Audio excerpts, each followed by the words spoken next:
The UK now has the highest number of COVID-19 deaths in Europe by a significant margin. New figures from the Office of National Statistics say the death toll now exceeds 38,000.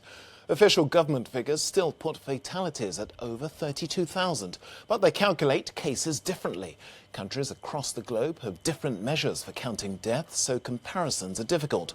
From London, Victoria Smith explains why the ONS numbers differ from what the government's official death toll is.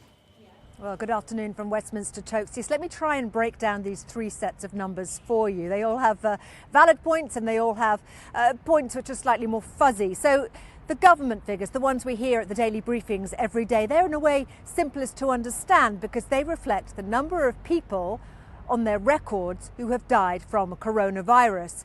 That's on their death certificates, it says that they've died of COVID-19, but it misses people who've never had a test.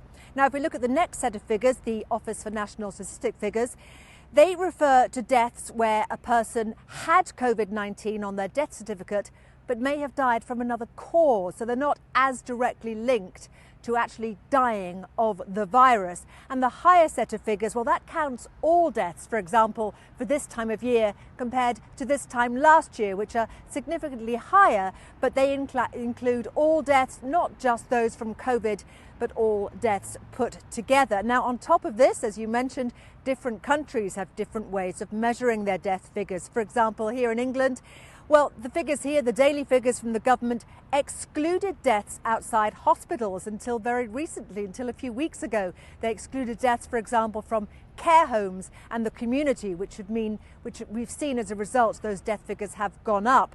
Scotland, Wales, Northern Ireland, they never did exclude those figures. Theirs were a more complete set of figures. And if you look at other countries in Europe, such as Belgium, which seems to have a high set of figures, that's because Belgium includes cases of suspected coronavirus in its daily count, which makes its figures